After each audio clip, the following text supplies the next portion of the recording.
Hello welcome back to my new day new blog होइन। I hope तपाईँहरू सबजना एकदम सन्चै हुनुहुन्छ होला होइन। म पनि एकदम सन्चै भन्दा नि यसो अलिअलि बिरामी भएको छु। रुगा खोकीहरू लागिरहेछ होइन। अस्ति हिजो छठ थियो, रातभरि बसियो क्या, अनि दिउँसो काम पनि गरियो, त्यही भएर गलियो, पुरै बिरामी भएको छु अहिले होइन। सो त्यही हो, अब भ्लगहरू आएन भने नरिसाउनु होइन। मैले छठको फुल भिडियो चाहिँ हाल्न पाइनँ है, त्यसको लागि तपाईँहरू सबजनालाई सरी होइन। किनभने राति झगडा पऱ्यो भने नि, छठ थियो तपाईँहरूलाई थाहै छ होइन। छठमा चाहिँ राति कति 2-3 बजेको कुरा होला क्या सायद। अनि त्यसपछि टक्क होइन मेरो एउटा दाइलाई बोला खान मन लागेको रहेछ, अनि बोला किन्दिन गयो 10 रुपियाँको होइन। अनि किन्न जाँदाखेरि थोरै मात्र फाटेको थियो क्या त्यो नोट।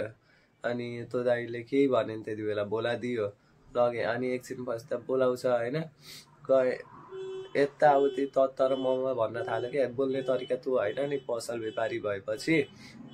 अनि दाइको घाँटीमा यहाँनिर चक्कु राख्यो क्या। अनि त्यही भएर दाइले चाहिँ अनि चियाको त्यो तिउरे हुन्छ नि, चिया घोप्टाइदिनु भयो होइन। दुध सुध सब घोप्टियो होइन। त्यही हो, छठ लास्ट नराम्रो भयो होइन। तर पुलिसले पनि डाइस लगिदियो, के गर्नु अब, यस्तै हो, जस्तो भयो नि। त्यही हो, छठ माताले सबजनालाई रक्षा गर्नुहोस् ल।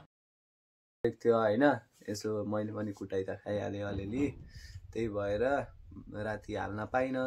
राति ठुलो झगडा परेको थियो क्या, त्यही भएर होइन। सबजनाले हेर्दै गर्नु होला, नेपाली ब्लगरलाई सब्सक्राइब पनि गर्नु है सबजनाले। फेरि पनि तपाईँहरू माझ आउने छु। अहिले चाहिँ अलिक बिरामी भएको छु, कुटाइ पनि खाएर हो छठको दिन, त्यही भएर होइन। अब भोलिपल्ट भेट्नुपर्छ होइन। अब आज त यस्तै भइहाल्यो, भोलि भेट्नुपर्छ। टक्क लगाएर भोलि कहाँ जान्छु त्यो तपाईँहरूलाई म सब देखाइहाल्ने नै छु। अहिले अलिक बिरामी भएर अलिअलि घाउ भएको छ क्या, त्यही भएर